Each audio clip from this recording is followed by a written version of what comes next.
ಹಾಂ ಸರ್ ನಮಸ್ತೆ ಸರ್, ಒಂದು ಟ್ರ್ಯಾಕ್ಟರ್ ಉಸ್ಕು ಒಂದು 1000 ರೇಟಿಂಗಲ್ಲಿ ಕಳಿಸ್ಬಿಡಿ ಸರ್. ಹಾಂ ಓಕೆ ಸರ್, ಓಕೆ. ನಮಸ್ಕಾರ ದಣಿ.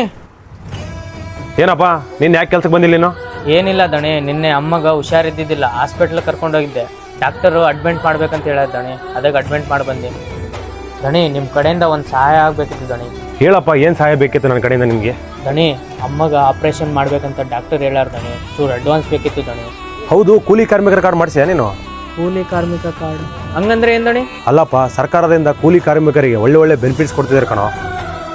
ಈ ಕಟ್ಟಡ ಕಾರ್ಮಿಕರಿಗೆ, ಈ ಥರ ಕೂಲಿ ಕೆಲಸ ಮಾಡೋರಿಗೆ ಒಳ್ಳೆ ಸೌಲಭ್ಯಗಳು ಇದೆ ಕಣೋ. ನೀನೇನಾದ್ರೂ ಈ ಕಾರ್ಡ್ ಮಾಡಿಸಿದ್ರೆ ನಿನಗೆ ಉಚಿತವಾಗಿ ಹಾಸ್ಪಿಟಲ್ ಚಿಕಿತ್ಸೆ ಮಾಡಿಕೊಡ್ತಾರೆ. ಯಾವುದಾದ್ರೂ ದೊಡ್ಡ ಕಾಯಿಲೆ ಬಂದರೆ ಸಹಾಯಧನ, ಇನ್ಸೂರೆನ್ಸ್, 60 ವರ್ಷ ಆದ್ಮೇಲೆ ಪಿಂಚಣಿ, ಇಷ್ಟೆಲ್ಲ ಸಹಾಯ ಮಾಡಿಕೊಡ್ತಾರೆ. ಈ ಸೋಷಿಯಲ್ ಮೀಡಿಯಾದಲ್ಲಿ ಕಾರ್ಮಿಕರ ಇಲಾಖೆ ಅಂತ ಒಂದು ಪೇಜ್ ಇದೆ, ಫಾಲೋ ಮಾಡೋ. ಅದರಲ್ಲಿ ಅರ್ಜಿ ಹಾಕೋದು ಹೆಂಗೆ, ಅದರಲ್ಲಿ ಬೆನಿಫಿಟ್ಸ್ ತಗೊಳ್ಳೋದು ಹೆಂಗೆ, ಅದರಲ್ಲಿ ಎಲ್ಲ ಇದೆ. ಅರ್ಥ ಆಯ್ತು? ಇವಾಗಾದರೂ ಕಾರ್ಡ್ ಮಾಡಿಸೋ, ನಿನಗೆ ನಿಮ್ಮ ಫ್ಯಾಮಿಲಿ ಯೂಸ್ ಆಗುತ್ತೆ. ಆಯ್ತು ದಣಿ. ಮಿನಿಸ್ಟರ್ ಸಂತೋಷ್ ಲಾಡ್ ಅವರು ಈ ಯೋಜನೆಯನ್ನು ಎಲ್ಲರಿಗೂ ತಲುಪಿಸಬೇಕಂತೇಳಿ ತುಂಬ ಶ್ರಮ ಪಡ್ತಾ ಇದ್ದಾರೆ. ನಾವು ನೀವು ಸೇರಿ ಕೈ ಜೋಡಿಸೋಣ. ಹಾಗಾದರೆ ನಿಮ್ಮ ಫ್ರೆಂಡ್ಸ್ಗೆ, ನಿಮ್ಮ ಫ್ಯಾಮಿಲಿ ಈ ವಿಡಿಯೋನ ದಯವಿಟ್ಟು ಶೇರ್ ಮಾಡಿ. Thank you.